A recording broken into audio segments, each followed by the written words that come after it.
Good evening, everyone, and welcome to the Freeman Files here on the J Free 906 podcast channel.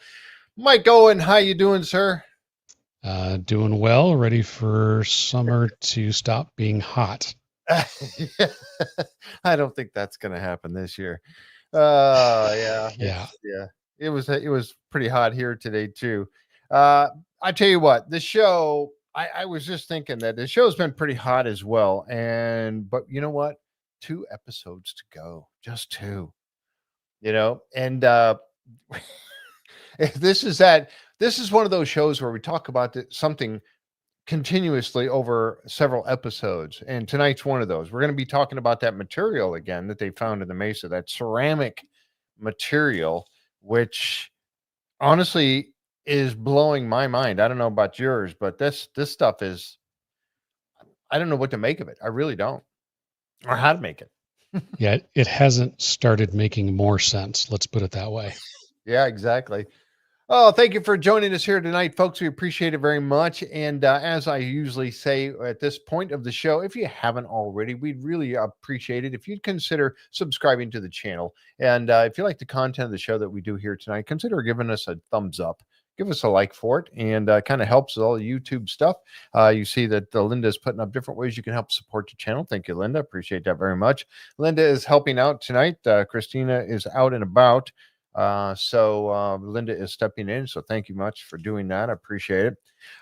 This particular episode, Hard Boiled, they called it. And, they had this name Hard. And I was wondering how they get, Hard in the title for the last couple of shows now. And this particular one, Hard Boiled, I didn't get it until I was watching them with the ceramic material at the end. And it's like, okay, now I get it. Hard Boiled. But we're going to get to that here as we go along here tonight. We appreciate it. And again, Mike, I just got to hand it to you, man. You go above and beyond every single week and come up with some great stuff. And I really appreciate all the hard work you do to put this stuff together. 2 episodes to go. Hopefully, we're going to have a special guest on the final episode, the season finale. Been working on that, just trying to lock things in. So hopefully, everyone will help join us then, and you'll see the special guest for the show. So that'll be a lot of fun. All right, let's dig into it. The Secret of Skinwalker Ranch, episode number 12 of season 6, Hard Boiled. And let's see here. Let's get this going. All right. This particular episode, they start off in the command center, and the team gathers to take a look at these aerial photos. They've got to take a shot of the material, of course, that we're going to be talking about in a little bit. And they talk about that 1964 nickel that was found. And I did reach out. I wanted to mention, too, real quick, that I did reach out to an archaeologist friend of mine, Dr. Aaron Taylor. He's been on a couple of different TV shows, Curse of Oak Island and Death Coast. And he does a lot of great work. He's been on the podcast with us before. And I asked him about Chris Roberts' statement that this is a kind of a common practice to throw one of these coins of that year into the backfill of an archaeological site once they're done. And he said, yes, it is. He does not particularly practice this, but a lot of people do, and it is rather common. So I don't know. Did you look into that as well to find out what people thought? No, but it does seem like a very consistent way, knowing that the coins are going to last a long time. Mhm. I mean, seeing what they pull out of Oak Island, coins are going to last a long time, right? So, seems like a pretty efficient way to do it. Mm-hmm. And if you know what you're looking for, then yeah. So this one, 1964. Now they're really trying to tie all this stuff together with, did something happen in the Mesa? And now, is it possible that it could have been around at 1964 that just took place? I don't know. I mean, I'm a nickel in an archaeology site. Man, I just don't know. I'm really on the fence with this whole idea behind this process here. But now they have the material, of course. And I thought this was a great picture of it. We talk about that cross pattern. Let me get this up on the screen so you can see it. There you go. This cross pattern. And I don't know what they did here to enhance this. Obviously, you can see because there's somebody's hand holding it. They did some really good enhancement here to make it pop. Oh, Michelle says an archaeologist I know at St. Mary's City, MD, the first Oh, location, or Maryland, the first location for the colony, said that it was a big no to do that, and anyone doing it should be fired.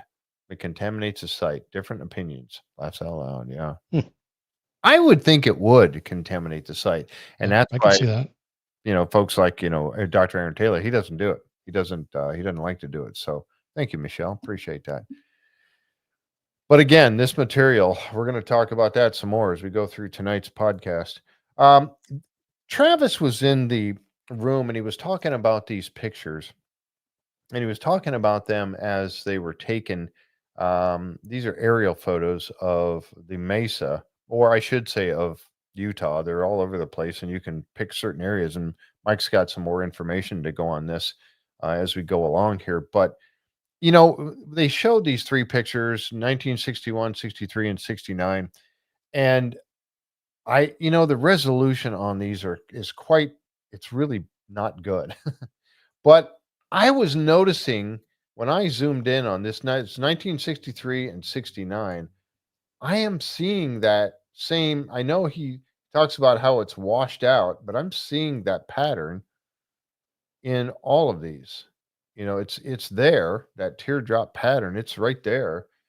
Um, this one's a little bit more washed out, I think, than the one in 63. And I don't know. I'm trying to really wrap my brain around what he was seeing here. Now, he did say he ran it through AI, but I'll let you elaborate on that in a minute. I did do a kind of an embossed picture here. Same thing. You can see that pattern right here. You can see it again right here. Mike, what did you find out about this whole thing?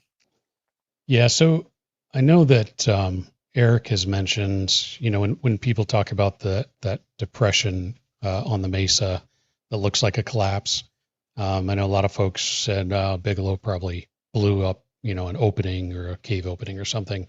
Mm-hmm. And he had mentioned that he had an aerial photo from the 30s that was a USGS, U.S. Geological Society aircraft photo from the 30s, and that depression has been there at least since then. So so I did a little bit of poking around, and there are two sites. You can obviously just go to usgs.gov.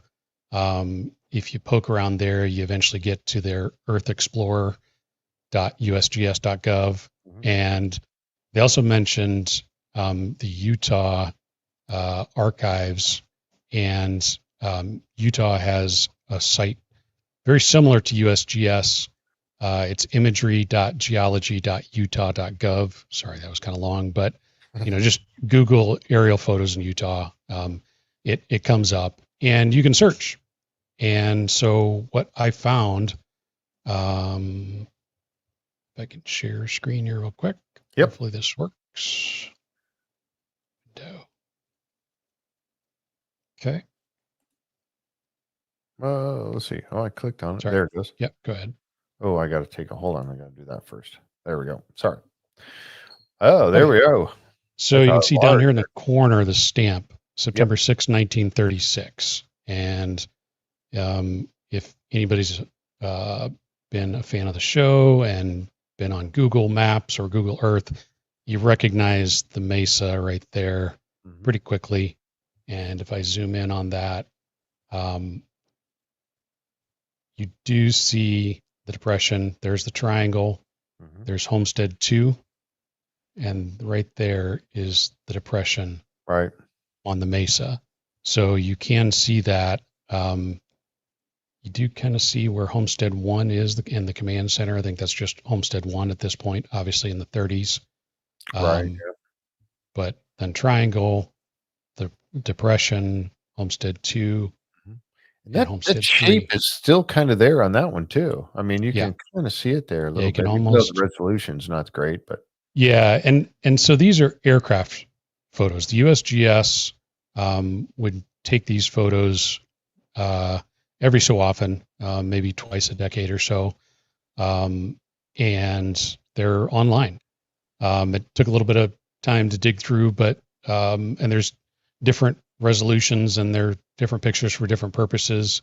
Some are for vegetation. I did think it was interesting as you kind of zoom out and just look at the terrain, how much of a floodplain there is right here. Yeah, wow. Dry Gulch Creek, sorry, has probably flooded badly at some time in the recent past, and you can see why the farmland tends to be just above that in this section right here.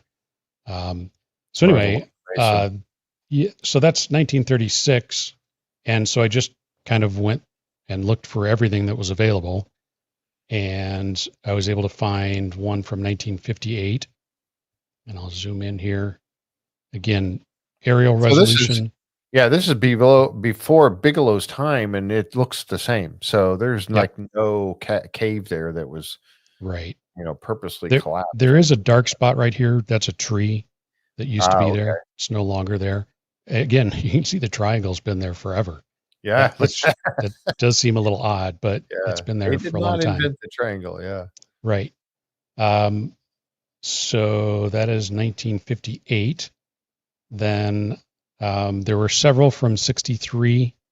This one's a little bit better resolution. You can start to see some of the boulders. You see the tree there. Yeah. There's that section right there. So it is kind of there. The shape is still there, yeah. And then it jumped, at least for me, jumped to 1976. I couldn't find the 1969 picture, but this is 76. Again, still see the triangle, very prominent. Yep. And there's the depression. Right so there. Something that I'm getting from this too is that they're not done every year consecutively. Right. No, I'll let me go through a couple more here, and then you'll notice which years I've got and which I don't. And this is all I could find. Maybe somebody can find other years, but it's very clear this is not an every year thing. I mean, they're taking these photos from an aircraft that has to fly over the entire United States, and this film has to be developed from our tax dollars, by the way, because it's USGS, right? So it wasn't something they did every year. So I don't think the gap between the 63 and 69 is alarming in any way. That's just when that area happened to be covered. And I did go west to Provo and looked at the years that they had photos. Same inconsistent, kind of spread out over time. At least 3 to 5, 7 years difference between aerial surveys. I'll go a little faster now. This is 83. Now you can see Bottle Hollow is there now. Yep.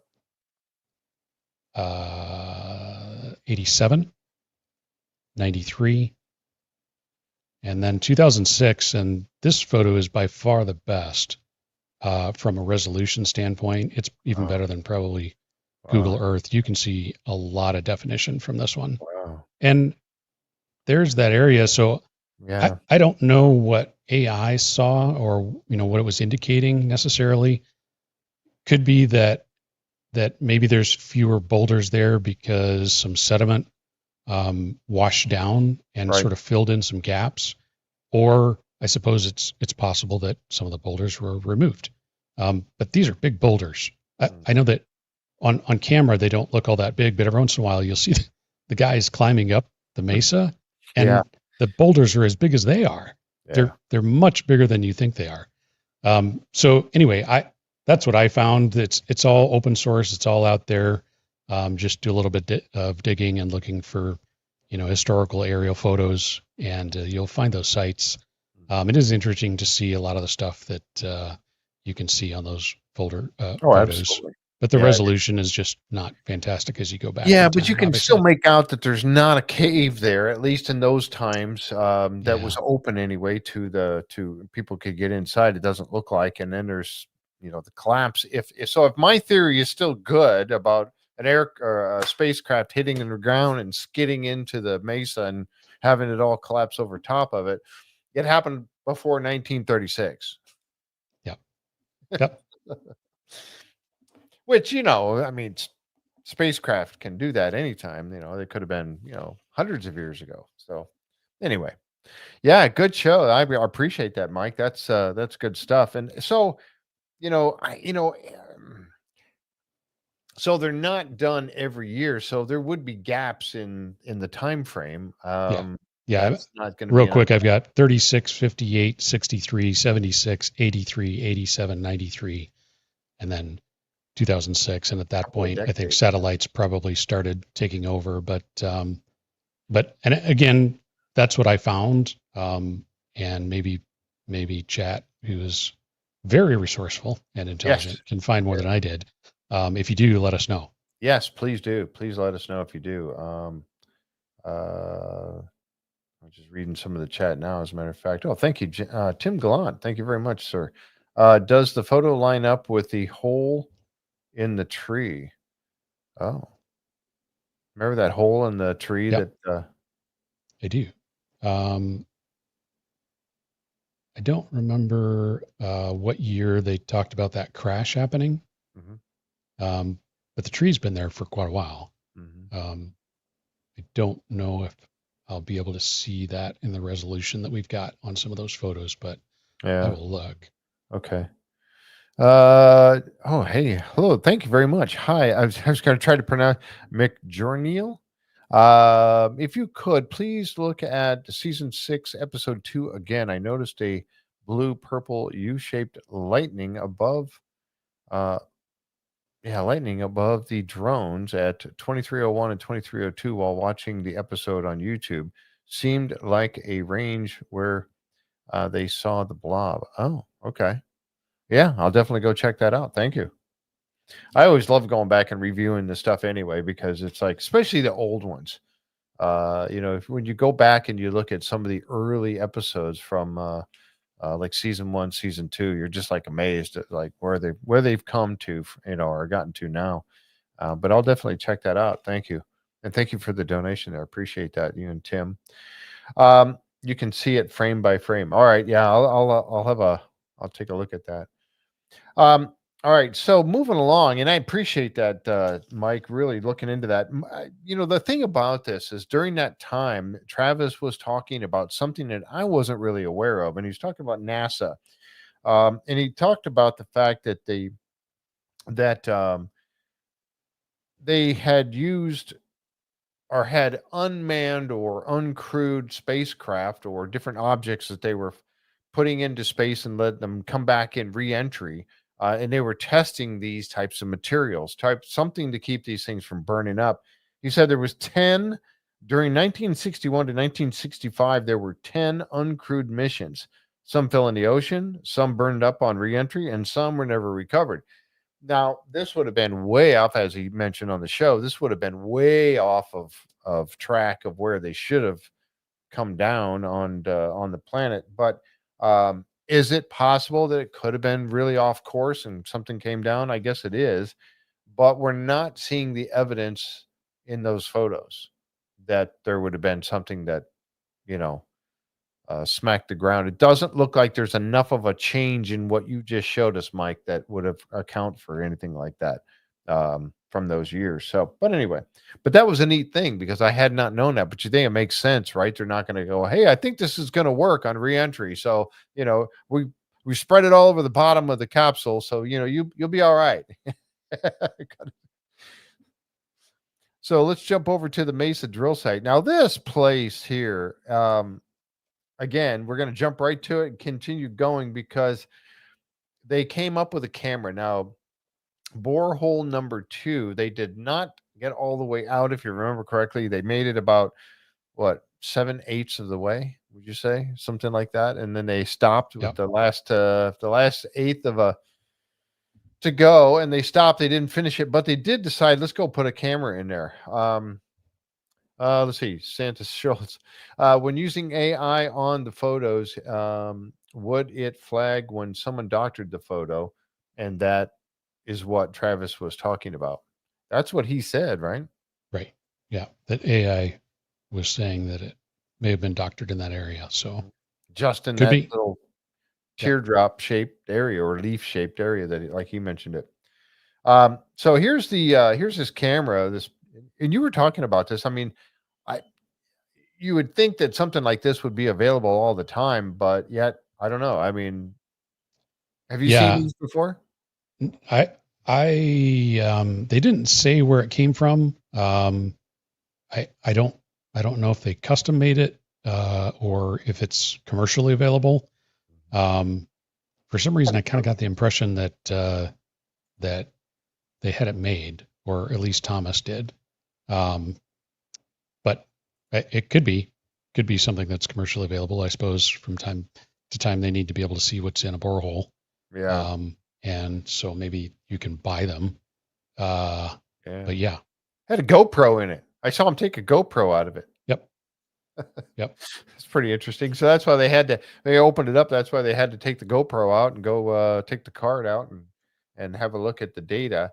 And they really didn't get anything. And there's a little water shooting out of the end of it. And I guess that was basically designed to try to wash the lenses off. I don't know how it worked out though, because um, they got this thing, they send it up to 240 feet in borehole number 2, the one that was not completed. And they see these energized particles. There it is coming out, all covered in mud. How it got to do what it was supposed to do and clean off the lens, I don't know how that worked out for them. But they were talking about these possible gamma ray particles showing up in little um, excited, I guess they would be like excited particles and gamma ray particles popping in. They were showing them popping up all over the place. I'm not enough of a not and not I don't have enough knowledge in this particular area to comment on that really. I mean, it seemed like it might have been, but then again, was the lens covered in mud the whole time? I don't know. yeah. It didn't look like the light was on when they started it into Right. the hole, and I don't know that they could have turned that on remotely. So I don't. No, it wasn't a setup to be handled or controlled remotely at all at Right, this point. Yeah. right.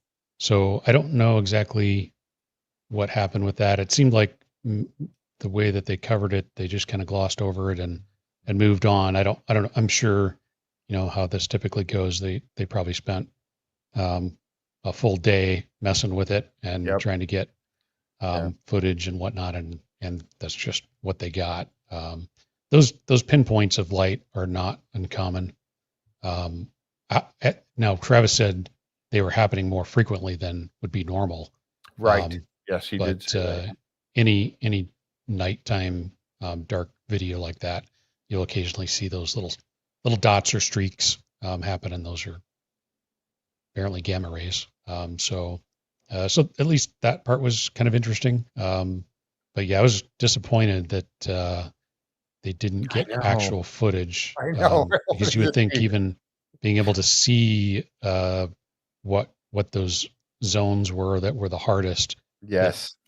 that destroyed tungsten carbide, Yeah. uh, maybe the drillers would have an idea of what it was. Mhm. And the other So thing too about it was the fact that, um, all these things started happening about 200 and some odd feet, 240 feet. Keep that distance in mind as we go along here tonight, because, a lot of things were happening about that, same distance in. So here they are. This is just a little quick little picture. Now, in this, and I'm glad to see they did it this way, because I thought it's going to be. Remember before they were trying to that Jan first brought out his one GPR unit that he had, and they were trying to push it in from the top into the borehole, and it looked like this is not going to work out very well. I mean, Caleb was here with us and he was talking about how difficult it was. Yeah. Our friend John Nyberger has a great theory. Future Travis created a time machine, went way too far back in history, crashed, buried it in the Mesa because he knew that Travis would figure it out. There you go. Isn't that called a paradox though? Wouldn't that be I don't know. A paradox when you meet yourself. So he's not meeting himself. So just finding the craft that he crashed. yeah, All right. Did he ever get out of it? No. Okay. Is he still in that craft? Um, but they were trying to push this GPR unit down into it. Now they come in. I said, well, wouldn't it be easier to run the thing up and drag something in? And obviously they'd already thought of that. I wasn't the genius that I thought about on that particular thing.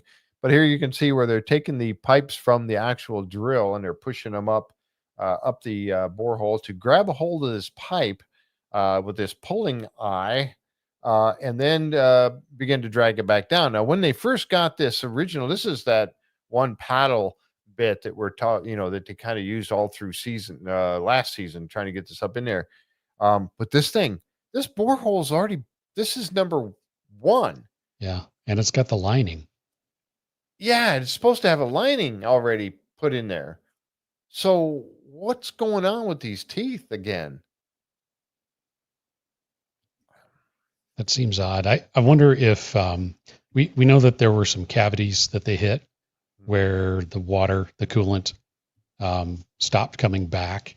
Yeah. So if in those areas where there's the cavity is bigger than the drill size, you would have room for that to sort of bounce around and maybe have to find its way back to the hole if it can droop a little bit going into an opening.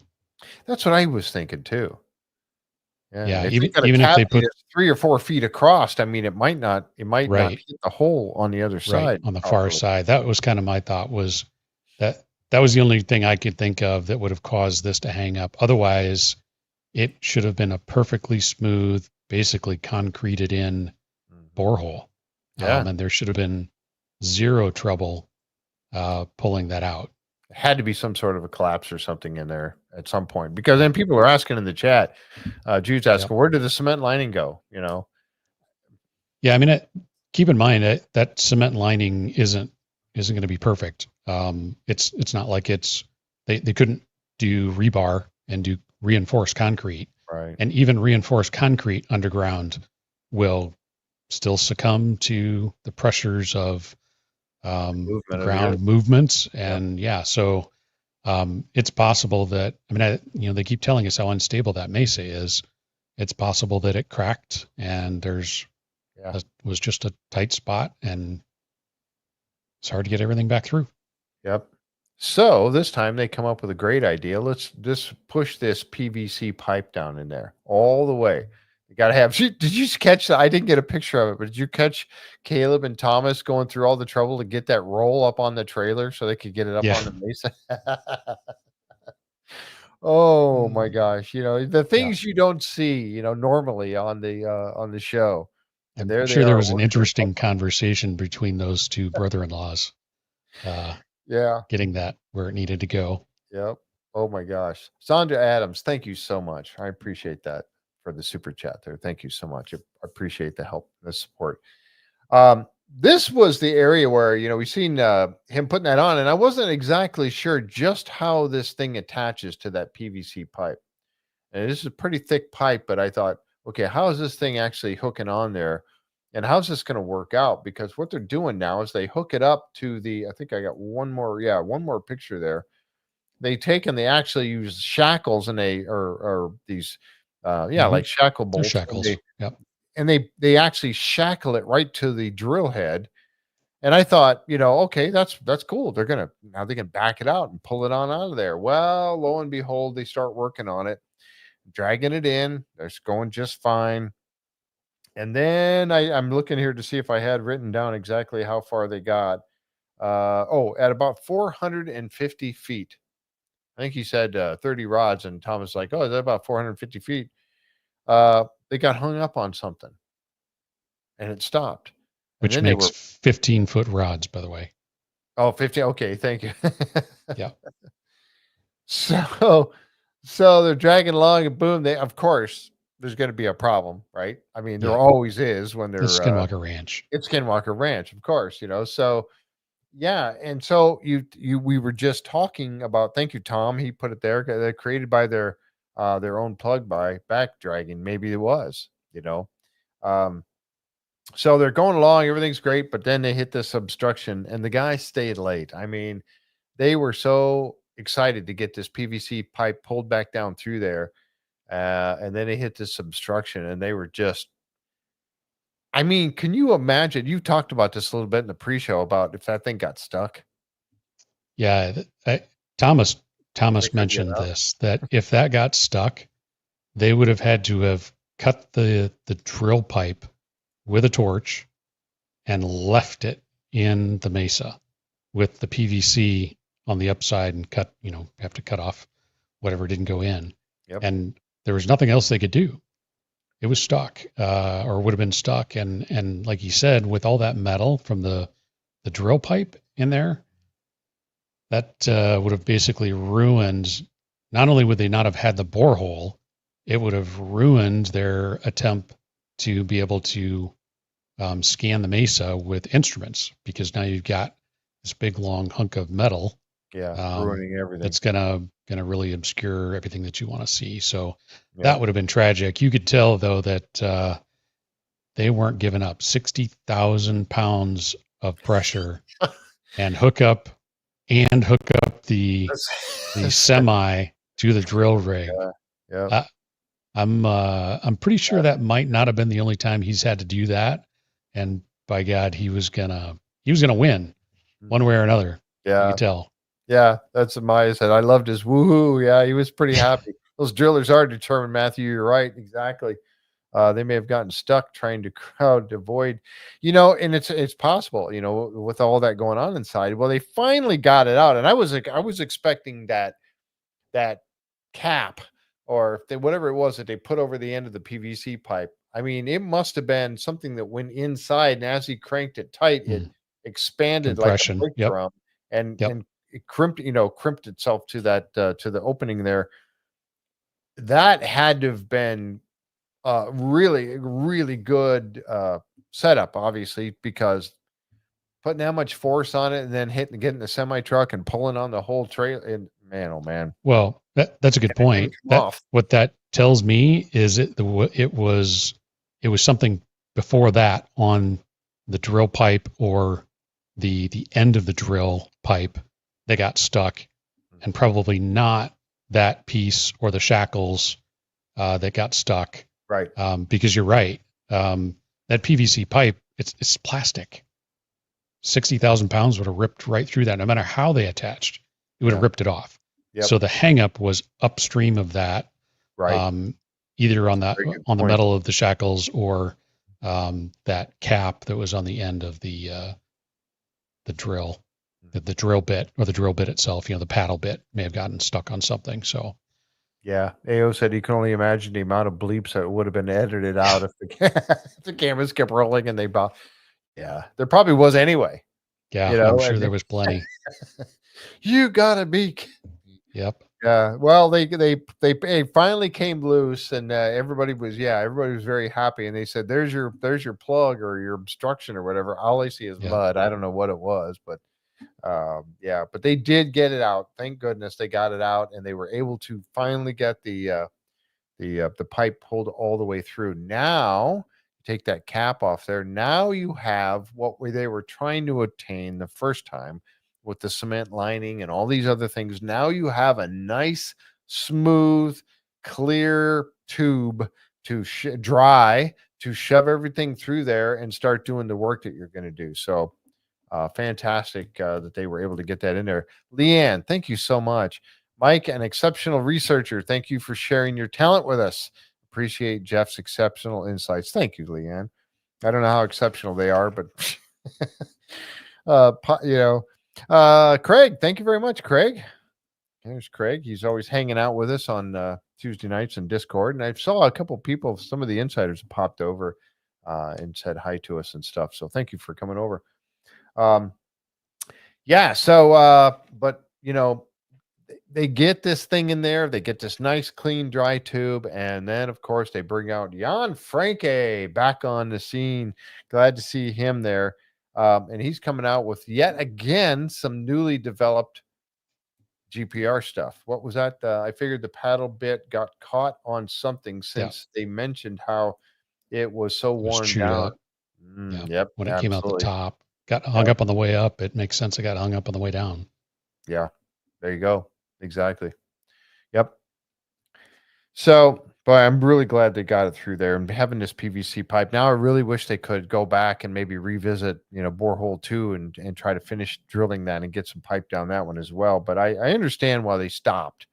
They figured let's not damage this thing. They had all those hard spots that they went through and they said let's not damage it any further. But boy, it'd be nice to have two of those Yeah. like they originally wanted to do. But getting Jan out there, and and then also Sam had some stuff ready to go. Jan gets his GPR equipment, and they run it down. They got a line going all the way through this tube down to the other side, and they can pull stuff back and forth, which was really cool. If you saw, there's a shot real quick of Caleb down at the bottom, and he has a thing of line there, so they're like pulling the stuff in and out. Um, how long was it? 500 feet, roughly, right around 500 feet, all the way through, or 600? Yeah, I thought it was more like 600. Okay, all right. Yeah, I was trying to remember exactly how long this thing. Yes, yeah, we are going to get Jan back on the podcast. Working with his schedule, but he wants to come on. He's got a lot of stuff to talk about. Actually, not only this, I want to talk to him about his experiences with this and the things that he found. We're going to talk about here in just a little bit, but he is coming back. We just got to get it all scheduled for him because he's all over the world all the time. Um, so there he is in there. That's them taking it back out as they completed. The interesting thing too was that that Travis is always working with his spectrum analyzer. He's always, he mentioned they're having multiple screens, 5 or 6 of them going and looking at different frequencies all the time.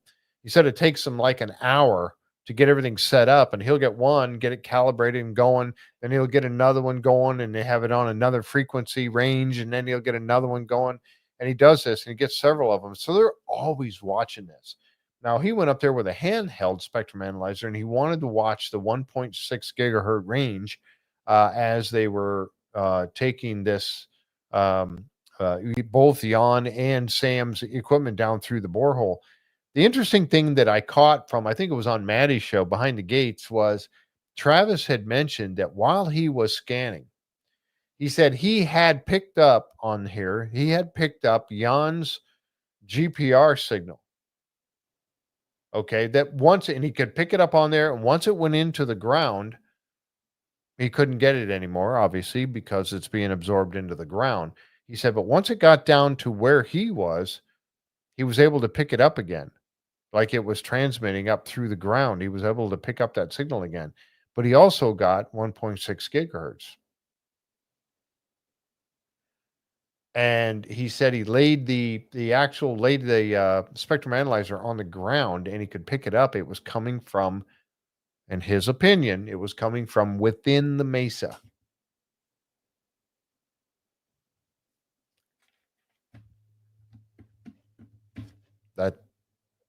That's crazy.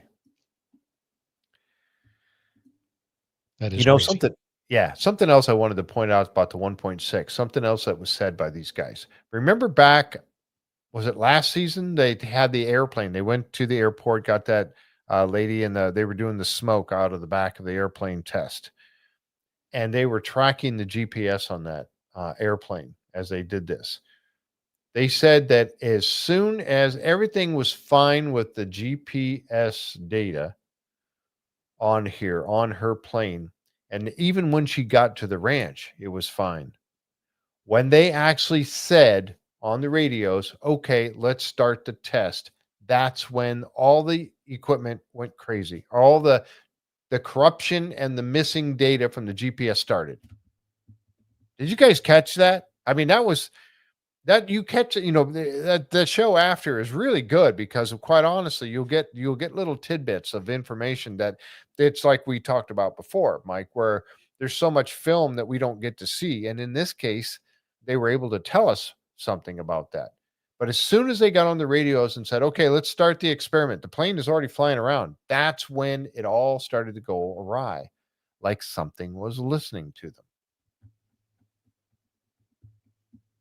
So they said, well, let's come up with a different way. Let's come up with a code or so now we're not transmitting it over the walkie-talkies or whatever and see what happens. Did you guys catch that? I thought that was pretty phenomenal that that was mentioned. Yeah. Because we always talk about that 1.6. What's the big deal? 1.6. Why does it pop up like that when they start testing or start Yeah. their experiment?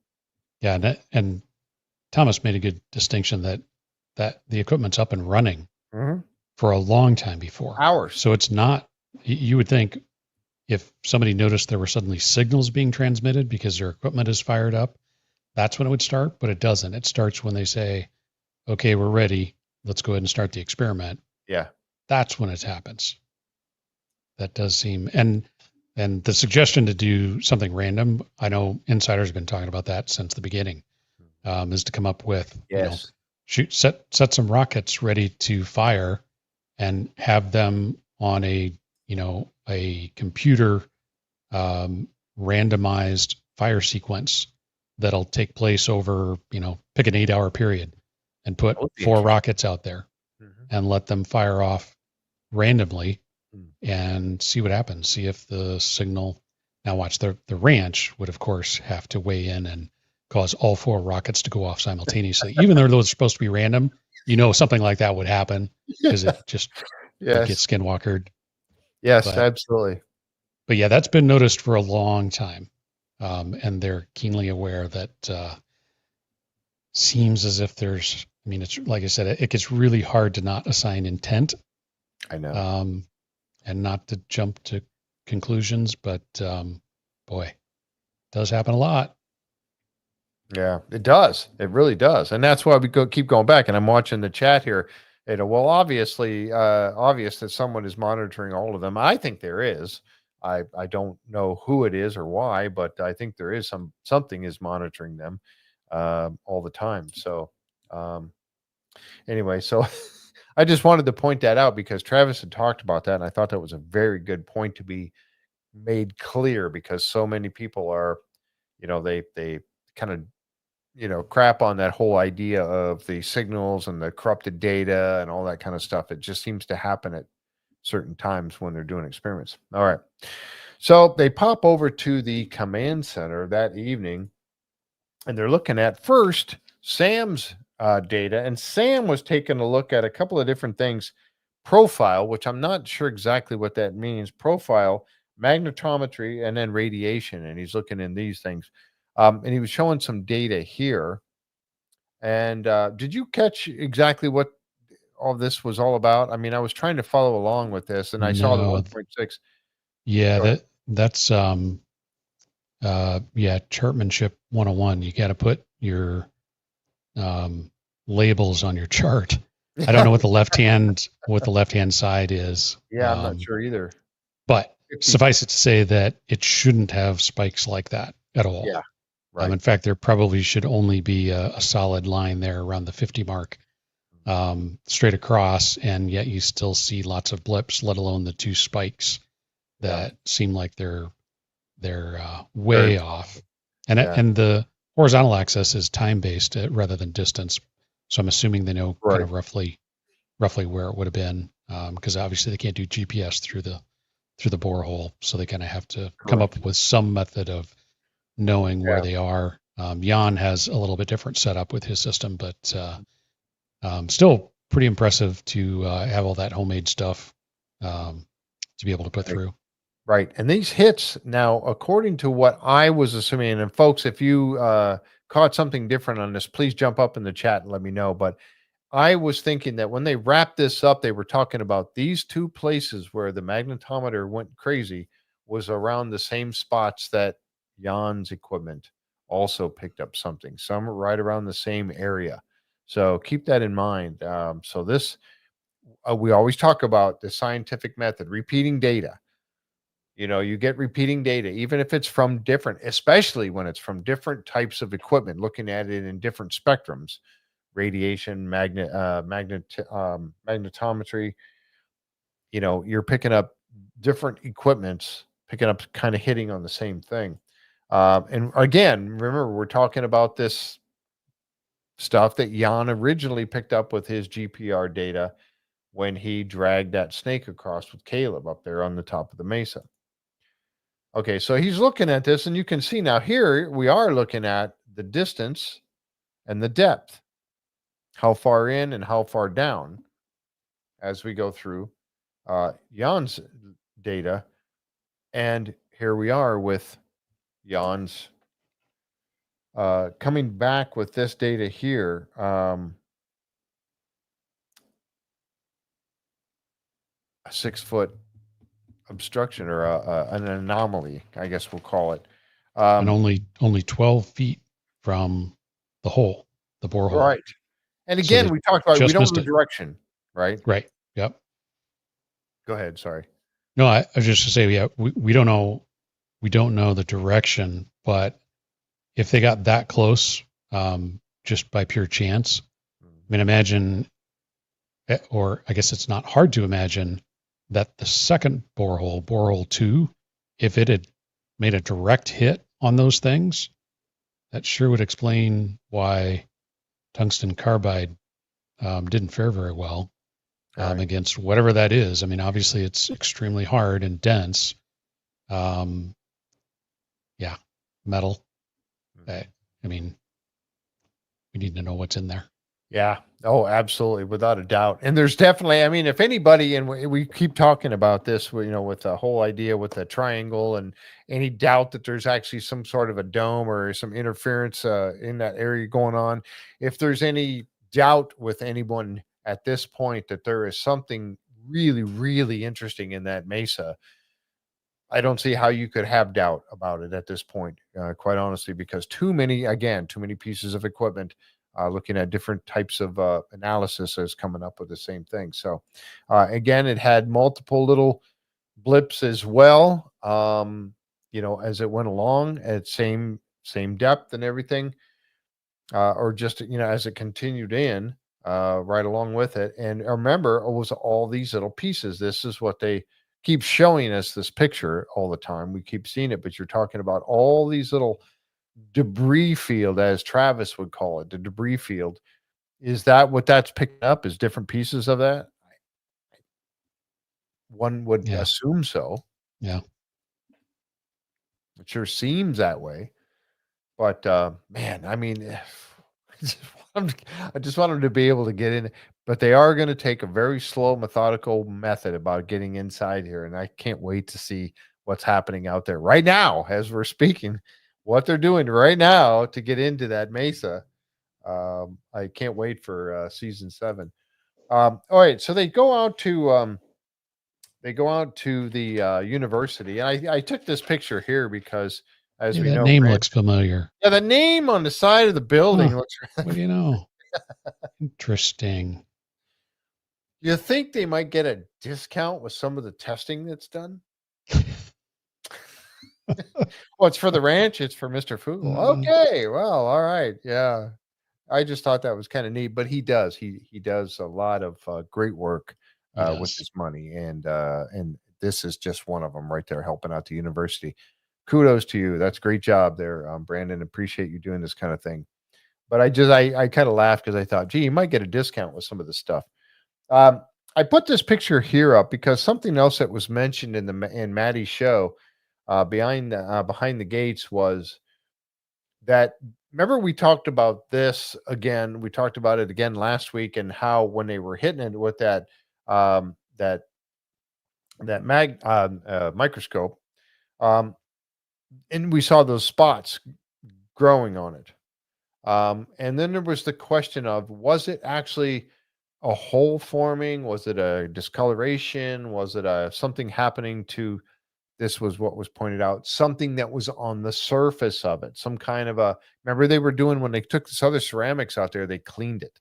And we'll go through that process here in a few Mhm. minutes, but I don't think they did it with this. So Yeah. when they were hitting it, um, it could have been something on the surface that was causing that rather than the material itself, right? Is that, did I did I explain that well enough? So that was something to remember there too. It might not have been the actual material itself, but a Yeah. residue or something on it that was being Possible. affected Yep. by that. So I wanted to point that out. They went through this cleaning process, and she used a couple of different things. The first one was a I wrote it down. I'm trying to find my notes here. Um, the isopropylene or isopropanol. Isopropanol is what Sounds they good. used the first time. Yep. And then dry chlormethylene the second time to clean it. So they went through and this is the sonic heat bath that they put it in there, and it goes through and does its thing with the sonic waves. And then it's to get all this residue and stuff out of it. Um, so they can get an actual test of the material itself without anything involved in it. So when they put it into I'm going to hit again. I'm trying to I wrote these down so I could say it phonetically, but dry chlormethylene, when they put it in that stuff, it was floating. But Tom had put this together, and thank you for doing so, Tom Burns. He's in the chat and he sent this one over to me. Shouldn't they be testing this? Any organic molecules that might be embedded in the ceramic was what they were trying to clean it from, get that stuff out of it. DCM, is that Collect what that those. is? Yeah. What's that? Collect the organic molecules and Yes. test them. Test that too. Good point, Tom. Very good thinking about that. Jumping ahead on on some of that stuff, but this is again what you're going through, and but it was floating. And again, I don't know. I'm not what would it be, a geologist that works with all these types of rocks and minerals and things like that. Is it supposed to float? Is it porous enough? You would think with iron Right. and some of the things aluminum things that they found in it, it wouldn't be able to float. So I wish I could jump out and really give a great analysis of how this happened, but pumice floats. Yeah, that's true, Jim. Um, is this a big deal? They made it a big deal on the show, so Seemed like it was not what they expected. That's for sure. And I don't know that. I mean, apparently it's got some porosity to it. I mean, you could see that in the electron microscope scan. That sure. there seem to be little air pockets in it. So Yep. Yeah, exactly. So then they crushed it up. Okay. She took it in the pestle and she crushed it all up. And she said there was one portion of it that was really resisting being crushed up. I didn't expect it to be able to be crushed up so easily. I mean, if you've got something like this that is potentially the thing that is ruining your drill bits, is that something that could be crushed up that easily? I don't know. Maybe after all the things they've done to it. What's your thoughts on that? there's we only have a correlation, and as we know, Eric likes to remind us, correlation is not causation. So we don't know that ceramic did the damage to the drill bit. Correct. We know that it came out in a spot that was extremely hard, and did do some damage to those, but without being able to see what's actually happening when it's in the Mesa, you can't say for certain. I'm honestly surprised we don't see more tungsten carbide chunks coming out the way they seem to lose pieces off of the drill bits. But yeah, we don't know necessarily that, and yes, there are modern ceramics that are unbelievably hard. But if this isn't a modern ceramic, it would be an older ceramic. If it's been in the Mesa a while, theoretically, you would think that it's the kind that would be more fragile. I mean, it can be hard but brittle. Right. So no different than tile on a floor or in a house. They're brittle. They can crack. Absolutely. So I guess I wasn't overly surprised that it could be crushed. It would have been certainly more interesting if she couldn't have, but I know. but it kind of makes more sense that it could. So I guess that's another data point. Yeah, exactly. So they did crush it up. They put it in the analyzer, and thank you. And I wanted to point out and say this to Prometheus, because I know they generally do watch the podcast, at least one of them, because they're watching to see what we're talking about or whatever. Maybe they just enjoy the show. But anyway, I did want to say to you, thank you for not going through an explanation of exactly what these machines do uh, in depth and go through it every single time they use these machines, like another show that we watch. And I would just say, for season 13 of the Curse of Oak Island, please stop doing that. We don't need an explanation of every time. Anyway, I digress. I just thought that, when they showed that machine, they showed us a picture of the name of it and everything, but they didn't take us through that explanation of how it works and everything, wasting time. It's like, we don't need all that. All right. Sorry. I had to get on my soapbox there for a second. All right. So you got this other piece. Oh, they crushed it up. Titanium, calcium so high that it was off the chart of her, the chart that she had set up, iron, aluminum, and vanadium. Same as in those metal flakes that they had found in Borehole 1, right at the beginning of the drilling process. Yep. Vanadium. Yeah, vanadium. Some people might have tools that are chrome vanadium. Vanadium's used to strengthen steel. Wrenches a lot of times will have like stamped on the side chrome vanadium. Right. Yep.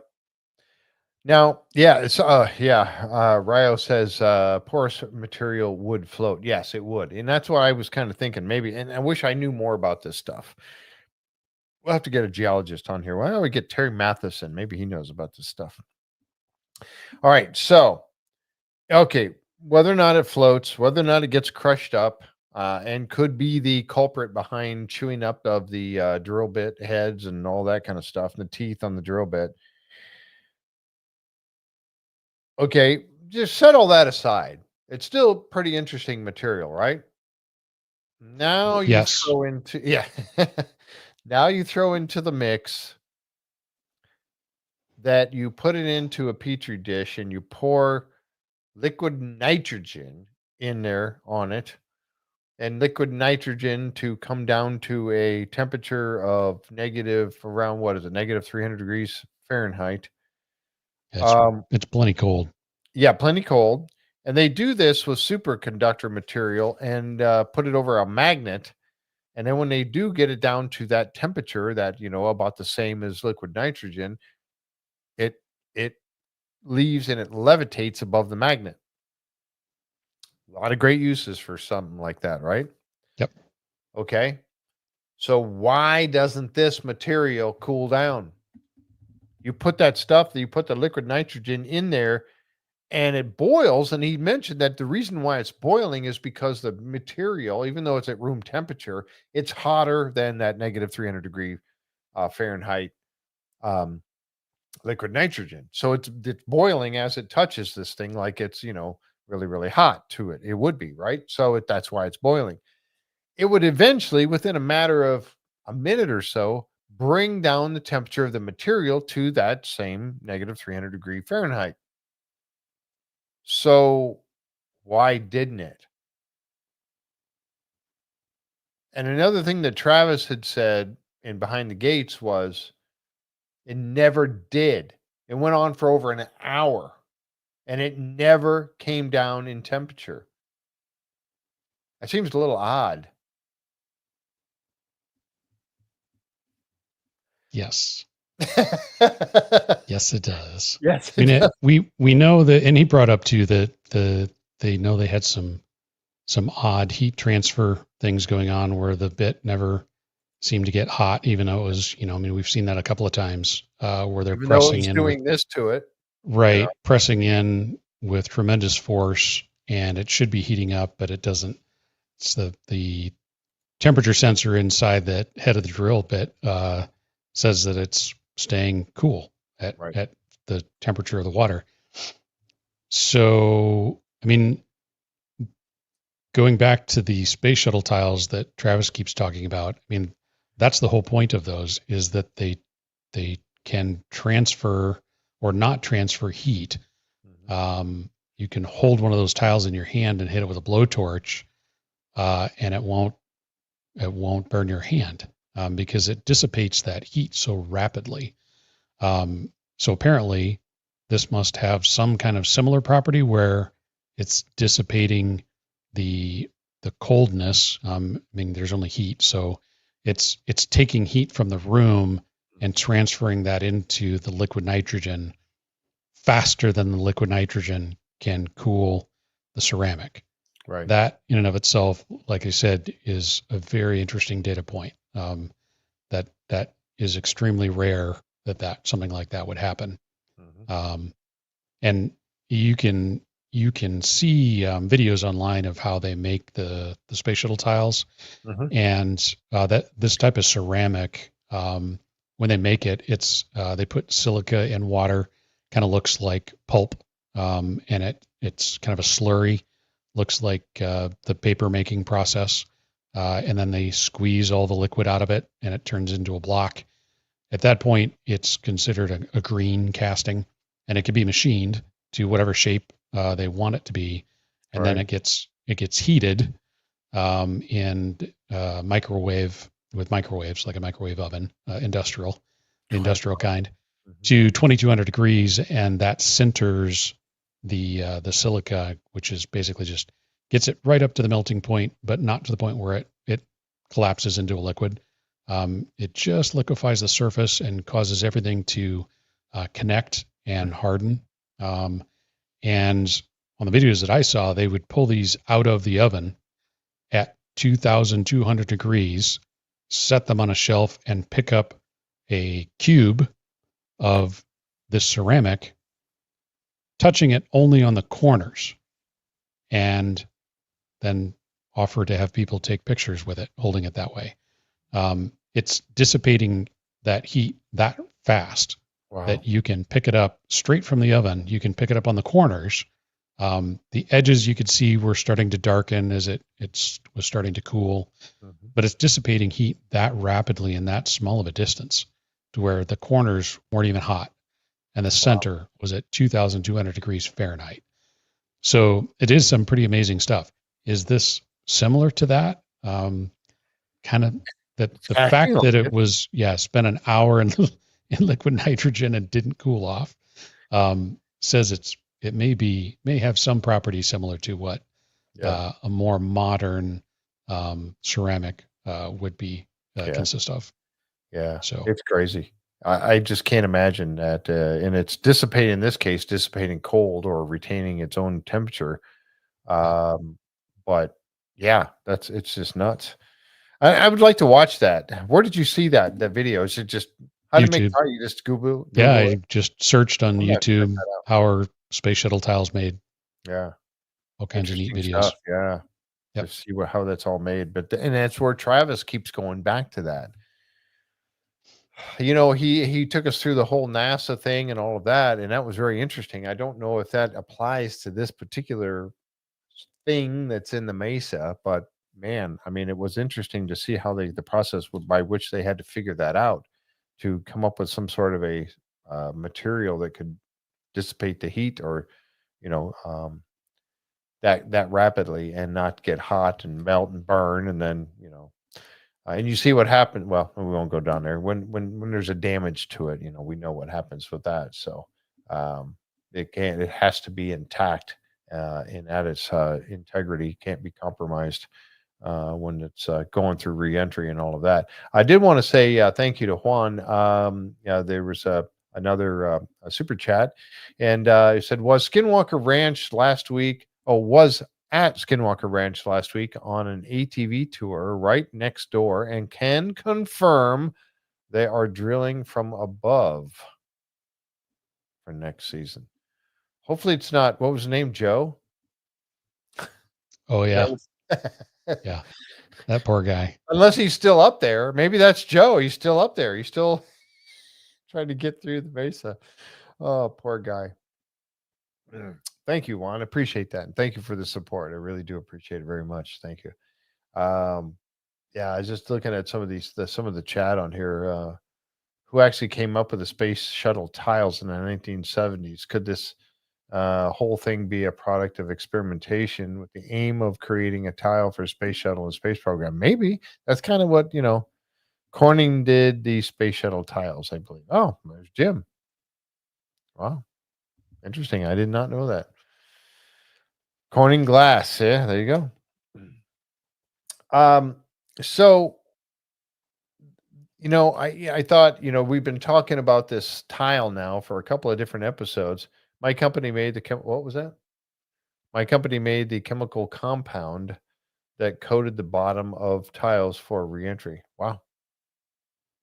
Cool. Yeah, they did have more than it was not just raw Mhm. ceramic, because they had to make them hydroscopic so that water. That was one of the other demonstrations that was kind of interesting in one of those cubes, and Mhm. the cubes are about yay big, so maybe 4 inches square.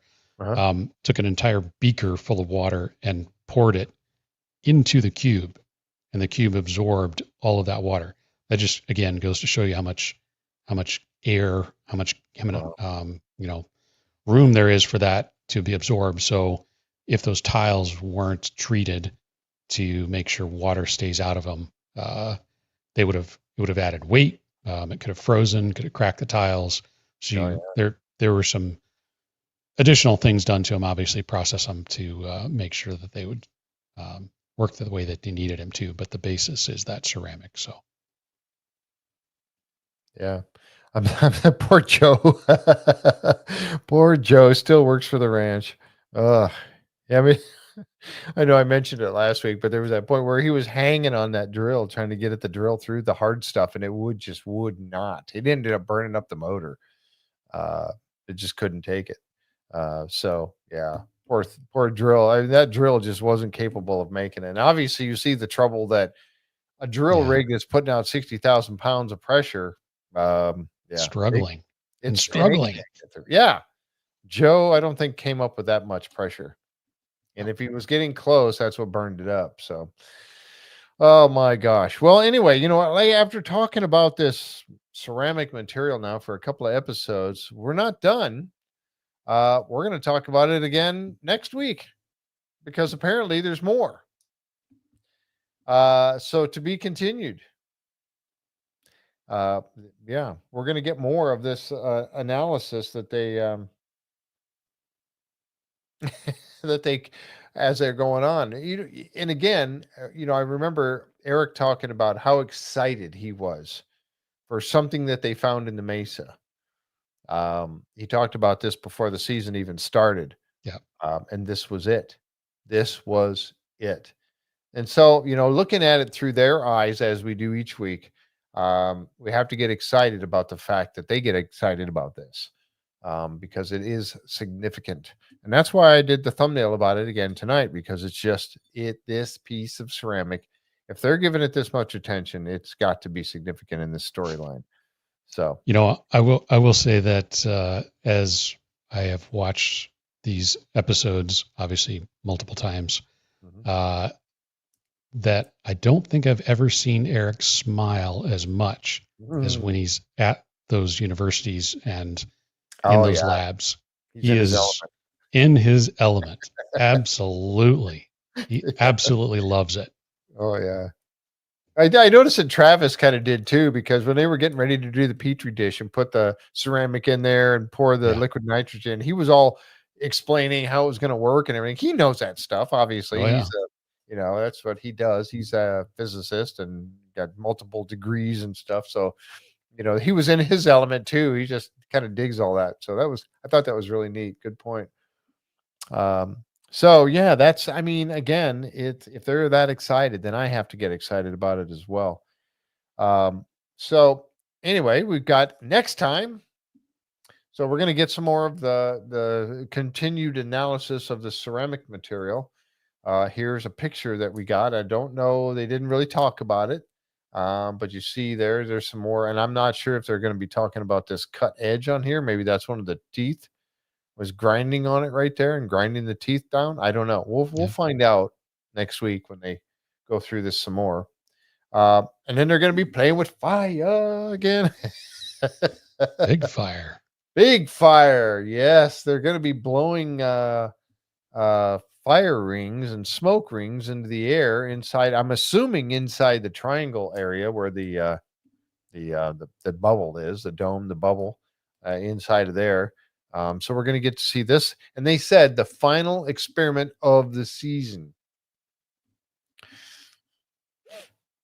I'm a little sad by that because once we finish up in 2 more episodes, and we know the last one's going to be an analysis of everything. They'll kind of do wrap a up. little bit.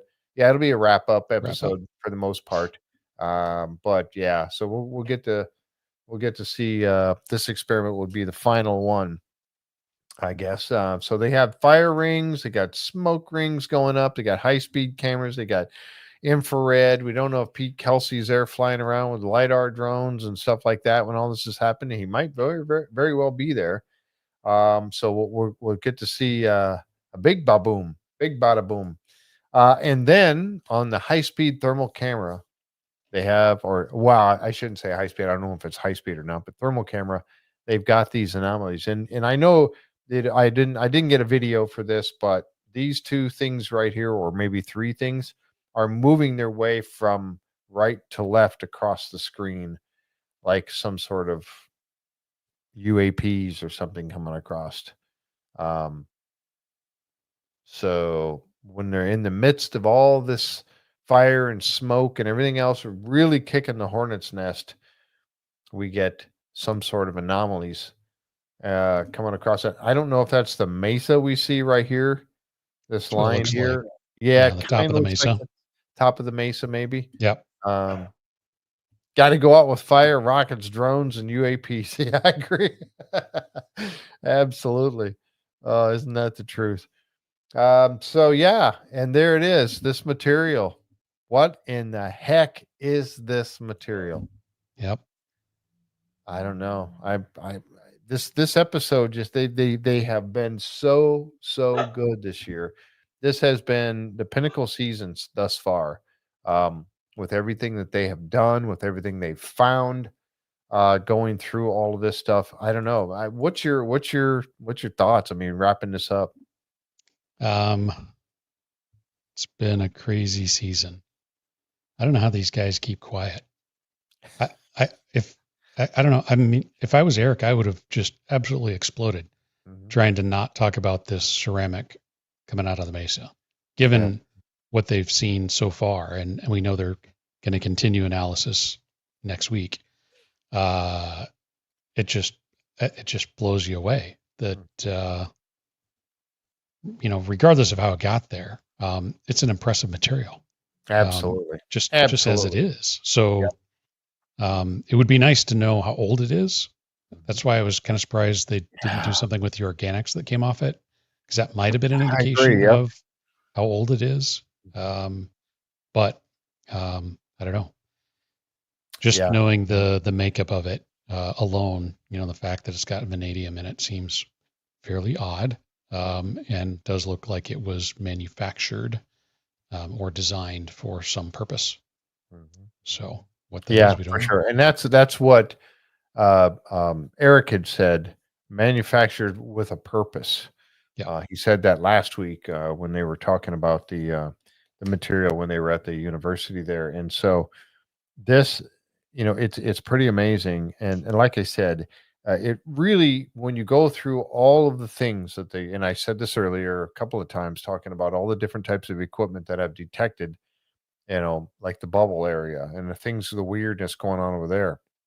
You can't deny that there's something crazy happening over there. Then the drill site is within that, but is it, somehow, is it what is connected with this, something that's in the Mesa? Because you can't deny now at this point that there's something in there. We have no clue what it is. It could be organic or could it, we don't know. But there's something in there, and it's very strange. And they're getting bits and pieces out that are very strange. So I don't know. It's really, and these guys are getting so close to being able to figure this out. You'll find out when you're at Phenomenon, Mike, when you run into the guys, and you'll see them there. You'll see Caleb and everybody. They're walking around and talking to people, and Thomas is always there, and Caleb and Travis, you'll see him walking around talking to people as well, and Eric.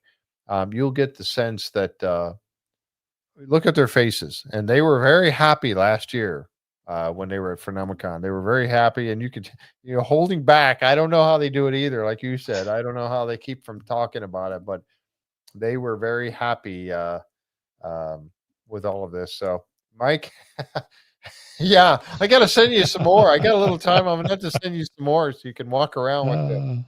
Yes. Some nice threads on as you're going around. I got some hoodies, but it's going to be a little warm. It gets cold at night though. If you're going to do any Yeah. of the after the add-ons that they have, like Yep. the what was it called, Jimm? The Voice of Believers. Is that what that one thing is called? Where they go to that park and they 2 weeks from today is opening day. Woohoo!